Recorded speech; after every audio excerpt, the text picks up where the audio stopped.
السلام علیکم دوستو، میرا نام ہے سلیمان احمد اور آپ دیکھ رہے ہیں ڈیزرٹ کنگ۔ جاپان دنیا کی سب سے بڑی معیشت ہونے کے باوجود جاپان میں ہر سال 22,000 افراد خودکشی کیوں کرتے ہیں؟ جاپان دنیا کی سب سے بڑی اور ترقی یافتہ معیشتوں میں سے ایک ہے۔ اس کے پاس ایک اچھی تعلیم یافتہ محنتی افرادی قوت ہے اور اس کی بڑی متمول آبادی یعنی ایک دولت مند آبادی اسے دنیا کی سب سے بڑی صارف منڈیوں میں سے ایک بناتی ہے۔ حالیہ رپورٹس کے مطابق جاپان کی G D P 4.4 trillion American dollars ہے۔ جاپان کی انٹرنیٹ کی رفتار عالمی سطح پر 8ویں نمبر پر ہے، جبکہ دنیا کے امیر ترین ممالک کی فہرست میں جاپان تیسرے نمبر پر ہے۔ اور جاپان کی انفراسٹرکچرز کی بات کی جائے تو جاپان میں 150 میٹر یعنی 490 فٹ والی 270 سے زیادہ اونچی عمارتیں ہیں۔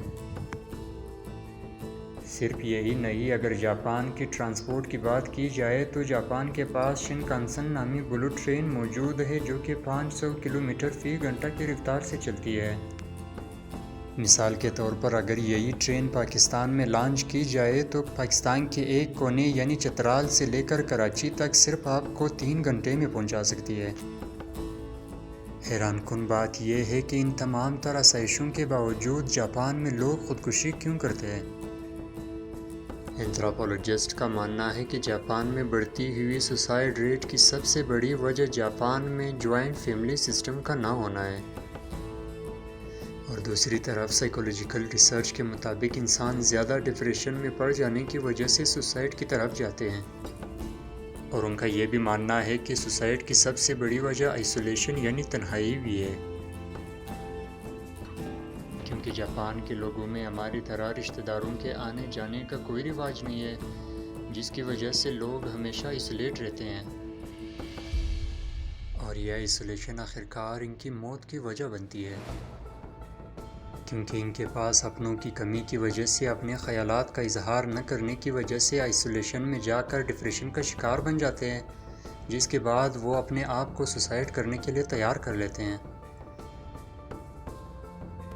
ایک مسلمان ہونے کے ناطے میری یہ رائے ہے کہ دراصل ان لوگوں کا خدا کے اوپر کوئی ایمان اور یقین نہیں ہوتا، اور اسی وجہ سے یہ لوگ ڈپریشن کا شکار بن کر خودکشی کر لیتے ہیں، کیونکہ ان کا یہ ماننا ہوتا ہے کہ دراصل ہمارے پاس اور کچھ بھی راستہ نہیں ہے، ہم اکیلے ہو چکے ہیں۔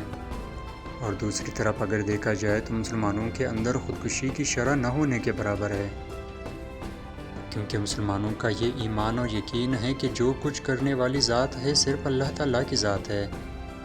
اسی وجہ سے اسلام میں ذات پات رنگ اور نسل کی کوئی اہمیت نہیں ہے۔ بحیثیت مسلمان ہم رشتہ داری کی حرمت، والدین، بیوی اور شوہر، بچوں اور بھائی بہن کے حقوق اور فرائض کے بارے میں بھی واضح اور عملی تصورات رکھتے ہیں۔